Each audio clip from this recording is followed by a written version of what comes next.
Golf News RI presents the Golf Dudes Podcast.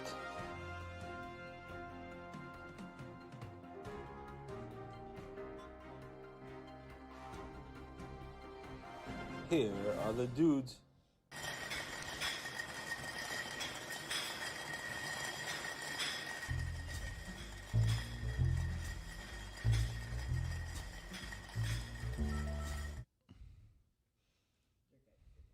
All right, we are live after hopefully Yacht Club is paying for that second commercial. Anyway, we are live on the Golf Dudes Podcast. Don't mind our producer. Anyway, lots to get to today. Sorry for the confusion. Rich Capali is remote once again. Rich, how you doing today? Not too bad, boys. I'm just trying to get my AirPods figured out again. For some reason, I'm not having good luck today. But yeah, not too bad. Had to work today, unfortunately. But yeah, sun is shining finally, and we're gonna have some good weather tomorrow. So it's gonna be a fun day. Absolutely, it was a fun day today, fun day tomorrow, fun day all weekend long, and so let's get right into it. All right, amateur round one or match play round one is in the books over at Kirkbride Country Club today. I know I originally said we were going to be live at Kirkbride and do the show from there. Unfortunately, the rain on Monday kind of messed up the schedule, and they were done early this afternoon, and it didn't really make much sense for us to be live at Kirkbride 7 hours later, or approximately. So we're not live at Kirkbride, unfortunately, but we might be doing something over the weekend, depending on what it looks like and how it goes. So not live from Kirkbride, unfortunately, but we are here. So let's get into it. Round one of the matches, round of 32, was completed today. Lots of action. Excuse me. And it pretty much, for the most part, went chalk. It pretty much went with the guys that you kind of thought would win. At least I did for the most part. And so that's kind of where we were at. So you weren't there today, but let me just recap some of these things. And I know you followed it online a little bit and through our live blog, and thanks to everybody for checking out the live blog throughout the day. We'll have another one tomorrow, as I mentioned in my Facebook Live earlier, so stay tuned for that. That'll go up early tomorrow morning, and I'll go out on our e-blast and everything as well. So McKinley Slade, he beat Chris Roloff today. Now he faces the medalist Kevin Silva. Kevin Silva took medalist honors on Wednesday. It's supposed to be Tuesday, Wednesday, and he was 10 under par for 2 days at Kirkbride. Kevin Silva was, including he dropped a 20-foot birdie putt, or 20 feet or so, birdie putt on 18 that day to give him a two-shot lead over Andrew O'Leary. So he won his match today, although he was 2 down early to Colby Simmons, who got in on a playoff early this morning against Nick Salvatore. So anyway, now Silva's going to face McKinley Slade. That's tomorrow, obviously. And then the other match, local is a Kirkbride guy, Tom McCormick. He beat Rob Groskoff 4-3, and McCormick was actually the first match in. It was a close match early on through the front 9 or so, and then Tommy kind of put him away on the back. So he's going to face Liam Gillett. Liam Gillett had a dominating performance today over Alex Parenti, beating him 4-3. And so now they face each other tomorrow. We'll see what happens with that match. And then I have 2 feature matches picked out for tomorrow that I'm excited for. I mean, I'm excited for the entire day, obviously. I mean, like I said, I had a blast today. I can't wait to go back tomorrow.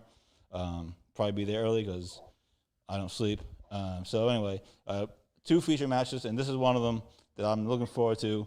Bobby Leopold today beat Joe Tucker in 19 holes. Bobby told me afterward that he probably didn't deserve to win that one. He didn't play that great. He was 2 down to Tucker on the 12th hole, and he kind of came back and beat him on 19. They went obviously back down 1.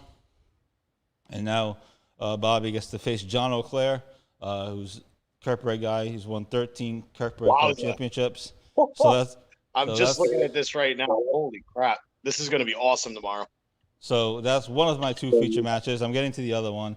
John O'Clair had a good win today. He was one down to Will Hall after 9 holes, and then he kind of flipped the switch on the back nine and ended up winning it on 17. So he almost won it on 16. He just missed the birdie putt. That would have won the match. Would have halved the hole, won the match. Will Hall actually drove the green on 16 on John. He ended up just short. He ended up just short in the rough on the right, like where that hill is on 16, near the trees. Yeah. And he ended up just on that hill. And then he almost chipped the friggin' thing in for eagle. That's awesome. He had a tap in birdie. O'Clair had to give it to him, and then O'Clair almost dropped their birdie putt on top of him. He just missed, but then O'Clair closed it out on 17. So pretty cool sequence there. He had a bunch of Kerper guys watching him today, so that was a lot of fun to hang out with those guys. And I'm sure he'll have a big audience tomorrow against Bobby Leopold. So that is one of the two feature matches tomorrow that I'm looking forward to, and that match goes off at 7:46 a.m. And again, for those that may be going, they play twosomes. There's no foursomes and nonsense. They play twosomes, and it moves pretty quick. So just keep that in mind. So anyway, just going through the list here, and then we can get some thoughts or do some conversation about it if you want. Now with this next match, I'm kind of in a pickle because if you read the Golf News RI official preview, not the podcast. I mean the podcast was good too, but the official preview that we put up on what the hell day we put the preview up? Sunday? I forgot. Anyway, I picked both Tyler Cook and Brad Valois as my choices to win the RI Amateur. Well, it turns out I'm in a pickle because they're playing each other tomorrow. They're playing each other. So I have an issue. Tyler Cook beat my buddy Derek Audette today. Totally heartbreaking loss for Derek. He played so well, and he got in on a playoff, 8-for-6 playoff on Wednesday night. It was absolutely insane. So Tyler Cook beat him on 18. Derek was one down on 18 after Derek struggled on 17. Derek 3-putted the 17th green in a tough pin placement. The pin was way back left. And, and it was hard to tell how far he had. It had to be probably 10 feet for the first putt, missed it, and then missed a 2 or 3 footer coming back. And Cook ended up winning the hole with a bogey, which is always a bad beat at their level. Wow, winning it with a bogey? Woo. Yeah. Wow. And Cook put his tee shot left near the cart path on the left, not near 18, the other side. And then he basically duffed his chip. He left his chip like 15 feet short, and then he missed the putt, and he had a tap and bogey. Wow. Derek gave him, and then Derek ended up three putting. So tough beat for them. Then they both were on the green on 18 and 2, putting for birdie. Cook put his tee shot over the hill on 18. It was like unbelievable. He had like a pitching wedge in. Over less the than hill on the right? On 18, he put it over the hill. Over the big hill in the middle. Wow. Yeah. And Derek was just behind him. That's crazy. Derek was in the rough. Yeah. If Derek was in the fairway, he probably would have been right next to him, so to speak. And so Derek put his shot to like 5 feet, and Cook put his shot to like 6 feet right next to him.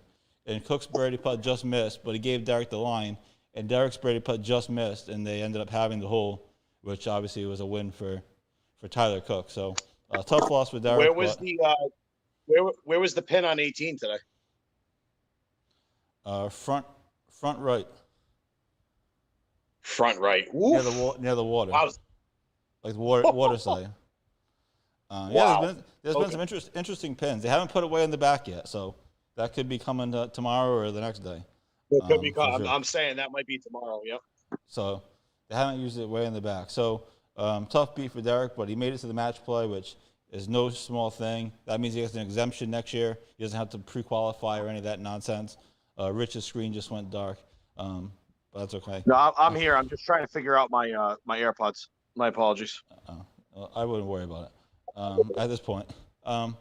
Tough beat for Derek, but he made match play, and he gets an exemption to next year's RA Amateur at, I believe it's at Wanamatanomi, which is would be a pretty cool place to hang out for a week. That's gonna be fun. Ooh, Wanamatanomi? Yeah, buddy. I believe that's where it is next year. I could be wrong, but I believe that's where it is next year. So that is gonna be awesome. And then so then Brad Valois, I watched him tee off, and he was down early in his match to John Baldwin. John Baldwin, for those that follow amateur golf, he won the junior amateur last year at Alpine. And Valois was down early to Baldwin. He ended up kind of beating him up on the back and won 5-3, kind of cruised. So that's to be a great match as well. Tyler Cook versus Brad Valois. Valois kind of I'm looking forward to that one tomorrow. Valois kind of getting his game back. He's been kind of missing in action for the last couple of years, and he qualified for the U.S. Amateur. And I just had a feeling that this could be it. Sometimes these things come in bunches. If he finds something, he gets rolling, and for whatever reason, he was missing in action, and now he kind of looks like he has the game back mostly. So that'll be fun. Yes, sir. To the only notable collegiate in the field, Andrew O'Leary, he dominated Kevin Blazer today, 5-4. He now faces John Cooper in the second round. Cooper's a cool story. Cooper took a 5-year break from golf for whatever reason. Oh, wow. And now he's back, and now he's in the amateur. So he's going to have a tough time with Andrew O'Leary tomorrow. O'Leary, I think it was 3 or 4 under on the front 9. And that kind of what? Yeah. And so that was kind of was the end of that. Man. And if you look at the score, and if you look at their scorecard, if you pull up the Golf Genius or whatever, if you look at the scorecard, Blazer didn't play that bad. It's not like he had 1-6 in there that obviously you're going to lose that hole every time. But he didn't play that badly. Yeah. Andrew O'Leary was dropping birdies on him. So what are you going to do? That's crazy. Joe Sargo says, "Good evening, gentlemen. Gentlemen, who walked in?" Who walked in? We're not gentlemen. Lynn Miller says, "Good evening." Good evening. Ryan Silver says, "I got them all fired up for some local golf." Yeah, it's pretty fun. I have to say, I had a blast last year at Pawtucket, and as I predicted, I'm having even more fun this year at Kirkbride because I'm at home and I'm taking advantage of being at home. I set my laptop right up at the bar, plug all my stuff in, and I'm all set. And that's pretty much what I do. Then I go out and take pictures and stuff, and whatever, obviously. But I'm taking advantage of being at home, so I'm having a blast. Can't wait for tomorrow. Can't wait to wake up tomorrow and go tomorrow. So anyway, Andrew O'Leary, he's through to the next round. He'll face John Cooper. No offense to John Cooper, but I think O'Leary is probably going to win. Probably going to win that one. And then we get to my second feature match. Now, obviously, there's a bunch of good matches, no question.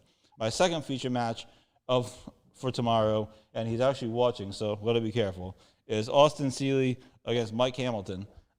Seeley beat Larry Fauci today 6-5. Poor Larry. He's been playing so good this year. He won the state four ball with Tommy earlier, and he's had a good year. And he just got off to a bad start. He put his tee shot on 1 in the left trees. Right now, you picture the first hole. He's in the trees on the left. But I was standing down there for the first groups because what I did was, obviously I can't be everywhere. So what I did was I went down, walked down 1. I stood between 1 and the 8th tee so I could see 7. And then so I stood there for a while, watched the groups come through, and then kind of when they were all gone, I kind of made my way back up toward the clubhouse. That was the easiest way to do it. And then so Fauci put his tee shot in the trees on 1. So the ball comes out of the trees, hits the cart path, bounces over the 8th tee, and to the back of the 7th green. That's where he had to play his second shot from, behind the tree. Holy on the crap, hill. Really?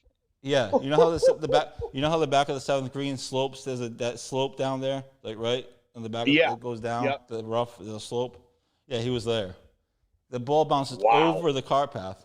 I mean, over the 8th tee. That's crazy. Completely over the 8th tee, and it was crazy. He came down and he goes, "Joe, what the hell happened?" I said, "You hit the cart path. Sorry." He couldn't believe it. So that kind of was a bad break. Hey, you hit bad shots, you get bad breaks. I mean, what are you going to do? But I think I've been all over that shook course. him. I don't know if I've been there before. Well, I haven't seen anybody play the first hole from there. I've been there to play the 7th hole. I haven't seen anybody play the first hole from there. I actually put a video up of it. I should put a video up of it on the Facebook page. I think I put like, That's funny. and then he almost saved par from there. He punched it out to the front of the green, Wow. and he almost ended up saving par. He ended up obviously losing that hole, but he almost saved par. It was almost an incredible par save, like I said in the video. Nice. So anyway, he was trying to find new and innovative ways to play the first hole. So unfortunately, he was bored with the conventional way. yeah. So unfortunately, he kind of got beat badly, but I think that first hole kind of shook him a bit. In match play, something like that happens right off the jump. It kind of already gets you thinking, right? You're already in your own head, and so. But Austin Seeley is playing great. He came on our our Amateur Series podcast. Former Westerly High School basketball star, played at Rick 1 year, suffered a career-ending back injury, and now has transitioned to golf. And he's one of the top amateurs in the state. So he gets Mike Hamilton tomorrow, our guy. And again, he's watching, so I'm sure I'll hear about it tomorrow if I say anything badly. But What's up, Hammy? Hammy beat Matt Phillips today, 4-3. That was a close match too through the first 9 or so, as a lot of these matches are. And then Hammy just put him away and won 4. I think he closed him out on 14. 4-3. Would that be 14 or is that 15? Whatever. Either way, 4-3 was the final score. So we don't do math. We don't do math on the golf dudes. We don't do math, especially live math on the golf dudes. That's always dangerous. Right? That's always a dangerous thing to do. Try to do math right on the air. So we're gonna try to avoid that. So that's gonna be a fascinating match tomorrow. I'm excited for it, and that goes off at a late one, 8:18 a.m. So that'll be. I should be there. I should be there to see Hammy tee it off. So that'll be all right. That's my second featured match of the day. And again, there's a couple of good matches, but I have two featured ones that I'm really interested in. So that's what I'm looking forward to tomorrow. The other matches, Jamie Lukowicz was dominant today. He beat Tim Picard 7-6. Tim Picard made it into the playoff last night. And he had already gone home, and he lives in Somerset, Massachusetts. So he has to rush back to Kirkbury last night from Somerset to get into the playoff. He just barely made it, and he ends up getting into the amateur. Then he loses 7-6 to Jamie Lukowicz. I mean, what are you going to do? Lukowicz is just playing red hot right now. Yeah. I mean, you can't do it. In the second round of the medal play, Lukowicz shot 7 under for the day. Wow. Just short of I don't know what the course. I think the course record is 63, so he obviously just short of that. But 7 under for the day. He made like a 30-foot birdie putt on 18 to get to 7 under for the day. So he's just playing unbelievable right now. And Pat Healy, congrats to Pat on winning his match today. It's his first ever RA amateur match win. So that's a big thing for him. He played well today, and he has a celebrity caddying for him in Dan York, Pat Ford's buddy. So, oh boy. So hopefully Dan has some magic tomorrow. But anyway, a big win for Pat. And then the last match, Moses Brown star Harry Dessel beat Cam Moniz 1-up. That was a great match. I was watching the end of that one, and unfortunately, depending on how you look at it, Max Jackson couldn't pull off the win today. The freshman, now sophomore phenom over at LaSalle, he lost 1-up to Jordan Amorin. So Harry Dessel now plays Jordan Amorin tomorrow in the final match of the day. So that's kind of a recap of the matches. I know we kind of went through it quickly, but all the information is on our website. We have the live blog, all that other stuff. Those are the couple of things I'm excited for. I know, Rich, you weren't necessarily there today, but we just kind of went through it, gave some play-by-play. And did you have any thoughts? I know you were just following on the live scoring and through our blog, but any thoughts strike you? Kind of chalk, right? Joe. I just want to say it was possible for me to follow along at work the past couple of days because of you. You're doing a great job, man. I wish I could have. I wish I could be there to help you more, but you're doing a great job. Congrats to all the boys out there, Hammy, Tommy, all those guys. I'm actually excited to come tomorrow. I mean, I haven't been part of the coverage at all this week, so I'm happy to put my work in tomorrow. Sounds like it's going to be great. Good. It's going to be good weather. It's going to be hot. Joe, I know you like the hot weather. But yeah, I'm excited. I'm excited to see the boys tee it up tomorrow. Hey, I wore shorts today. People at Kepler couldn't believe No, it. you didn't. Yes, No, I did. you didn't. Oh, I did. I certainly did. Where's Mario? Tell him I wore shorts today. Oh man, holy crap! Yeah, That's no, insane. I think I've only seen you wear. I think I've only seen you wear. I've known you for 6 or 7 years. I've seen you wear shorts. I wear shorts. I think 3 times. playing golf. You're talking about, obviously. No. You've never worn shorts playing golf. I'm Never talking worn about shorts. like chilling on the side. I wear shorts all the time. Just not to play. I just don't like to wear them playing golf. And so I walk into Kirkbride and who I think it was Bob Pelick. Bob Pelick was there, and he goes, "Is something wrong with you?" I said, "What do you mean?" He goes, "You're wearing shorts." So, yep, everyone's busting my balls, but I wore shorts today. Where's Mario? Let him know. I did. in fact, wear shorts today. And if you're lucky, I may even wear shorts tomorrow. And if you're lucky, I may even wear shorts tomorrow. The sunglasses are a definite tomorrow. Then you're telling me. Yeah, for them white sticks. Right, something like that. So just to recap, so just to let everyone know, the round of 16 tomorrow. The first match begins at 7:30 a.m. They go off early because then they have to open the course up to the members. I have thoughts on that, but I want to keep them to myself. And then so Kevin Silva's first off, McCormick second, Leopold third, then Cook, O'Leary, Seeley, Lukowitz, and Dessel. The final match goes off. Final match for the day again goes off at 8:30 a.m. Just to give you an idea. Joel Bassett says, "Great coverage, Joe. Thank you. It's good to see you on Wednesday, I think. Tuesday. I'm sorry. Good to see you on Tuesday. I get all confused with the days. And so that is the schedule for the rest of the week. Again, they moved it back a day. Monday was canceled, which I figured was going to be canceled because Mass Golf canceled their amateur. That's the other thing that's going on too, which I haven't paid any attention to. The Mass Amateur is actually going on, so I'll have to read up on that tonight, just to stay posted. Anyway, so they moved it all back a day. So the championship now is going to be on Sunday. It's a 36-hole final. And that tees off early in the morning. Then they have to take a lunch break. Then they go back out. So the second 18 will probably start around 12:30, 1 o'clock or so on Sunday. But I'll have more on that when it gets closer, obviously. Saturday is a big day. The quarterfinal round takes place Saturday morning, and then the semifinal round takes place Saturday afternoon. The whole thing will be over by like 5 p.m. at the latest, because obviously these guys play fast. It's twosomes, and they don't waste time looking for balls in the woods like I do. So Saturday's going to be a real fun day. Intense matches, intense atmosphere, and obviously I'm sure it'll be, no matter what way it all breaks, I'm sure it's going to be a good semifinal and good final. Usually these things kind of end up working themselves out. So super excited for that. But that's the schedule for the weekend. And again, Golf News Hour will have live blogs throughout the day, a new one launching every day. So tomorrow's will go up early in the morning. It'll be on Facebook, Twitter, Insta. It'll go out on our e-blast, etc. So, and again, the matches will be listed by tee times. So like we did today, the first match is first, and we'll try to update it with details, pictures, maybe some video, kind of as the day goes on, and so keep everybody up to date. And it's kind of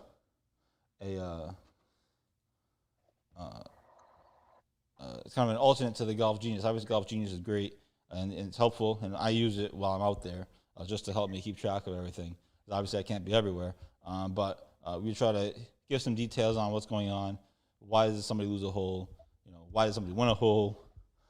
Etc. So that will go up early tomorrow morning. Thanks to everybody for following along, obviously, today.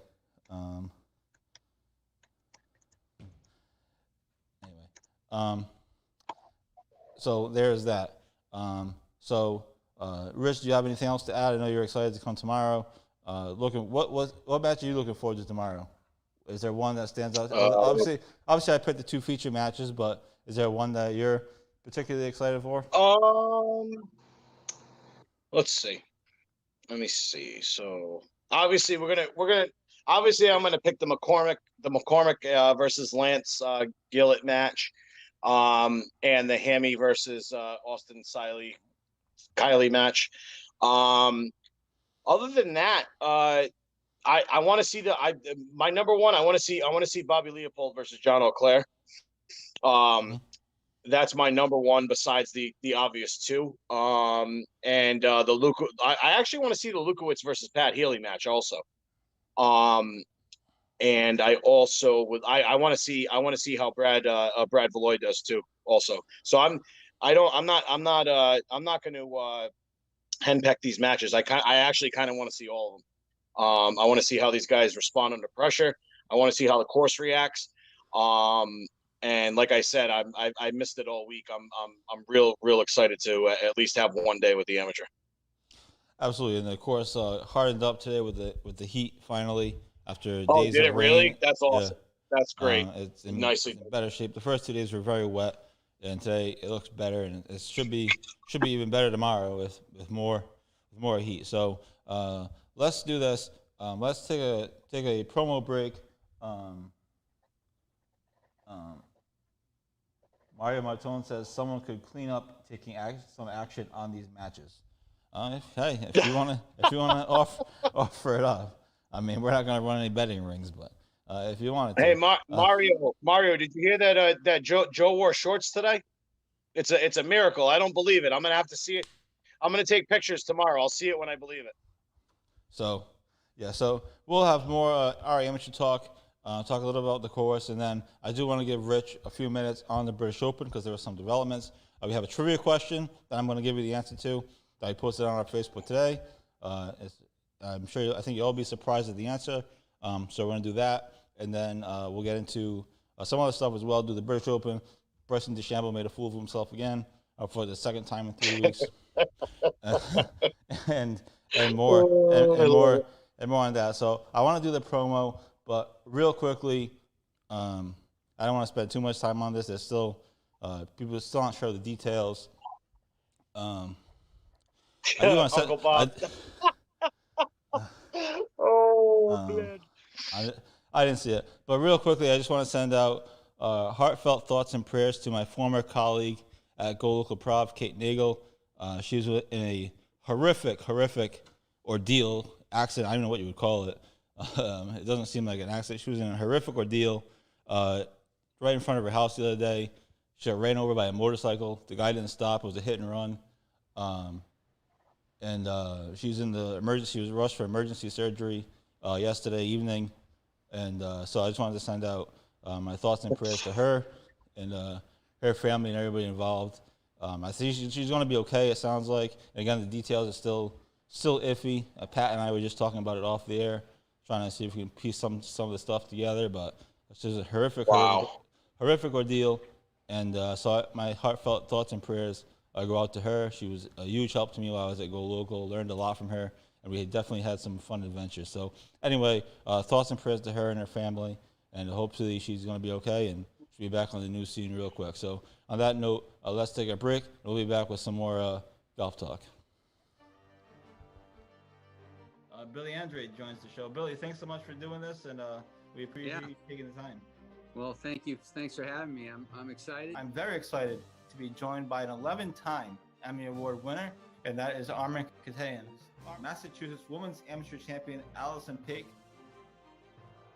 The days of the country club just being golf and maybe one amenity are gone. Unfortunately, Metacomet doesn't have those.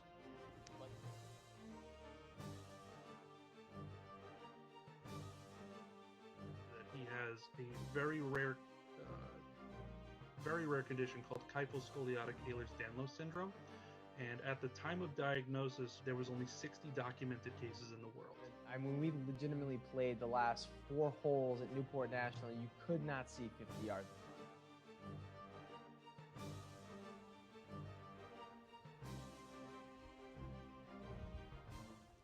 All right, we are back on the Golf Dudes podcast. Joe Clauber here, Rich Capaldi alongside.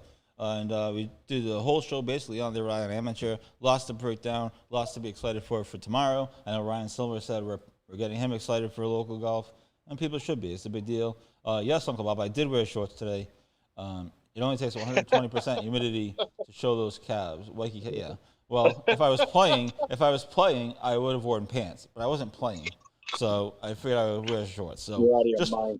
let it be known that if I wasn't playing today. I didn't play today. I was just watching and writing, working and watching and writing and working. So yes, I did wear shorts today, just for the record, and I got my balls busted by everybody in the club, which is fine. Mark Santos says, "Great work, fellas." Thank you, Mark. Hopefully, I'll see you this weekend watching the golf. And yeah, the course hardened up today. It's in a little bit better condition. It's gonna be fun to see what they do with the pins today. The pin on 18, like I said, was in front right near kind of like the water. Pin on 17 was way in the back left. So a long shot. And the tees have been all the way back as well. The pin on 10 was in the back right. In fact, Larry Lafauci tried to go for it, and he ended up putting his ball in the woods and ended up losing his ball, and he ended up conceding the hole. So his trials and tribulations kind of continued. But a few guys went for it today because the tees were way back. So it's going to be interesting to see the setup tomorrow and into the weekend, because I think they're going to try to make it a little bit more difficult.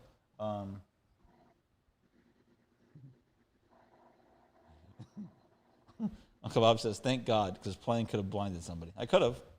I tried. See, I wear shorts one day. I think I'm doing a good thing, and I get my balls busted. So never again. Never again. Wearing pants. The rest of the my God. So, Fantastic. So that's something, our amateur coverage. Obviously, we can still talk about that. If you have any follow-up thoughts on the course, I know you're excited to see it tomorrow, and you'll probably have more thoughts after tomorrow, but that's kind of where we are with that. I do want to get a few minutes on the British Open. Obviously, our amateur, Uncle Bob says, "Great coverage, boys." Thank you. I did a great job today. Obviously, our amateur takes precedent, but obviously the British Open is a major. This is the last major of the season, so I do want to give us some respect. And I do have a trivia question. I did post it on Facebook earlier, and if you know it, because Golf Channel, they didn't talk about this particular question, but they hinted at the answer. So the trivia question is, 56 pages of what famous novel takes place at Royal St. George's? The novel is a movie, excuse me. The novel is a movie, and it's part of a legendary series that's still ongoing today. All right. And So 56 pages. Say it again. 56 pages of what famous novel takes place at Royal St. George's? The novel is a movie, and it's part of a legendary series. You're going to die when I tell you. All right. Yeah, I give up. The answer is James Bond Goldfinger. The book Goldfinger. Oh, wow. The actual novel takes place. The movie doesn't take place at Royal St. George. It's at a regular golf course. You know when James Bond plays Goldfinger in a match? In the book, the original book by Ian Fleming, it takes place at Royal St. George's. In the last 56 pages. Because here's the kicker, Ian Fleming was a member at Royal St. George's. He was a big golfer. And that's why he put it in the... Oh, okay. Yeah. So Golf Channel had a package on this like the other night. Not that particular trivia question, so I'm not like stealing their question. But I researched it. And they had a package on this whole thing the other night. And they said that Fleming was a big golfer back in the day, and he was a member at Royal St. George's. And he used to take a bus home from the course, and the bus number was 007. And that's how he came up with 007. Oh, that's cool. I couldn't believe it. I was like, you guys, is this serious? I looked up and all of a sudden Golf Channel was talking about James Bond. I'm like, what the hell's going on? And that's the story. But yeah, that was a trivia question. So the answer is James Bond Goldfinger. I'm not talking about the movie. The movie takes place at some other golf course. Obviously, they don't get down to Royal St. George's. But the book, if you find the original book, and I would love to read the original James Bond novels.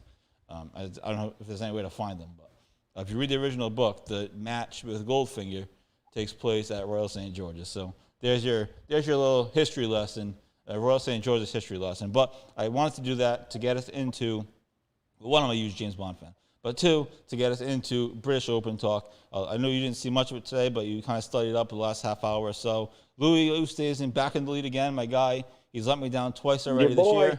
He's let me down twice already this year. She's surely going to let me down a third time.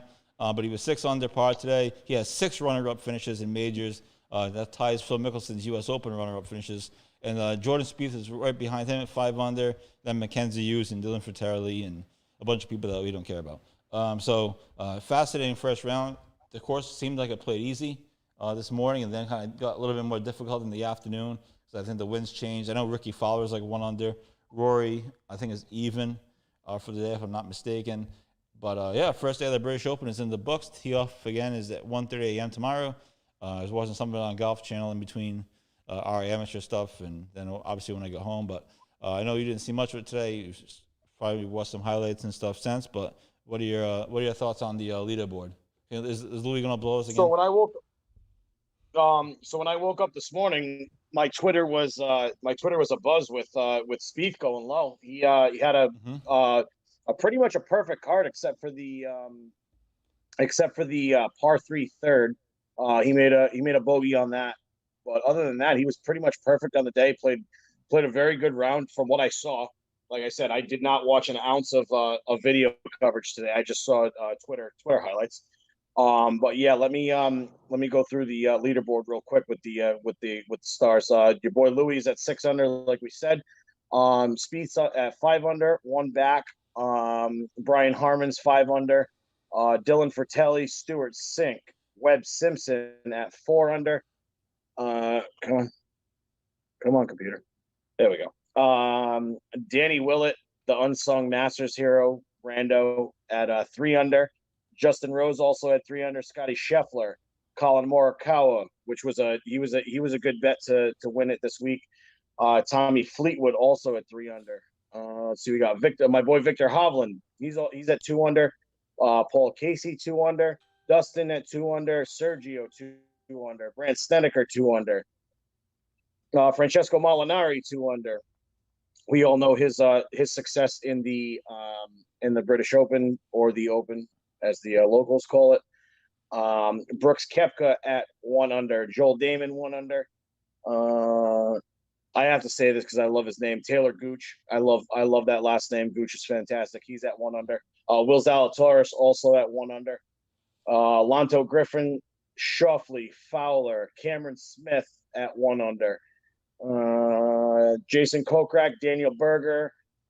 What else we got? Kevin Streelman, Harold Varner at even under.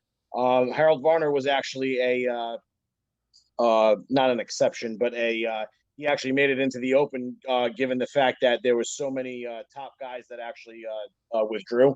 So he's good. Hopefully he makes some waves. Tony Finau, Billy Horschel, Matt Wallace, Emiliano Grillo, Rafa Cabrera Bello, Russell Henley, Kevin Kisner, Rory, Max Homa, all at even. Jimmy Walker. This leaderboard's really long, so I'm just going to cut it at even. Bryson is at 1 over with Shane Lowry and John Rahm and Lee Westwood. I'm going to cut it out there because there's just there's too many people to. Now, while you just mentioned them, let's talk about this for a second. We only have a few minutes left. Pat Ford actually has a show on after us, so stay tuned for that. Or don't, whatever you want to do. So let's talk about Bryson DeChambeau. Oh, Christ. Fantastic. I'm sorry. Did I even? I didn't even say anything. Where the hell is he? Let me say this real quick. Henrik Stenson is 1 over. He's tracking right now. He's only 7 back, but he is another count he heard from. But I just wanted to throw that in there. All right, now let's get into this Bryson DeChambeau nonsense. We have a few minutes left. Like I said, Pat Ford has a show on after us. Bryson DeChambeau, for the second time in like 3 weeks, I think, or maybe it's the second time in 2 weeks for all I know. I think it's 3. Bryson DeChambeau continues to make a fool of himself. The guy struggled. First of all, he's playing the British Open. He's hitting the wrong clubs because you don't play a British Open like you do an American golf course. That's the first problem. Nope. Then he blames his club and his company was Cobra. Directly blames Cobra for it. And he literally said, well, my driver sucks, and we've been working on it, and yada, yada, yada, all this other nonsense. In his press conference, he rants about it to the media, which is the first mistake. Yep. Or actually probably the second mistake, but either way. So he makes a complete fool of himself. Cobra comes out and releases a statement, which means you know they were pissed, and they dump on him for it. And they dump on him for it. They call him it's all a stupid comment and how they're bending over backwards for it and all this other stuff. What a debacle. Now, this is the second time in 3 weeks he's done this. Remember, the Rocket Mortgage Classic, which, by the way, sponsors him, he left without talking to the media because he was all pissed. Plus, he fired his caddy either before the tournament or during the tournament, whatever it was. So he left without talking to the media, which is okay. I mean, I guess, athletes get passed once in a while for that kind of thing. I don't think it's cool. But when it's your title sponsor, when you're the title sponsor of the event, you sit and you have your ass talk to the media, even if it's completely miserable, or even if you say 2 words. So he just continues to make a complete fool of himself. Who knows what it's going to look like? I mean, I don't know if Cobra's going to stay with him. DeChambeau has since apologized within the last 2 hours or something. He issued a statement, I believe.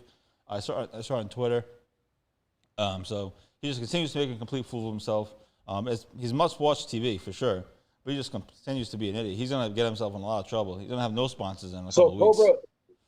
So he said in the original statement that he doesn't like the way the ball comes off the actual face of the club, and then Cobra rebuttals with, we can only make a club so fast.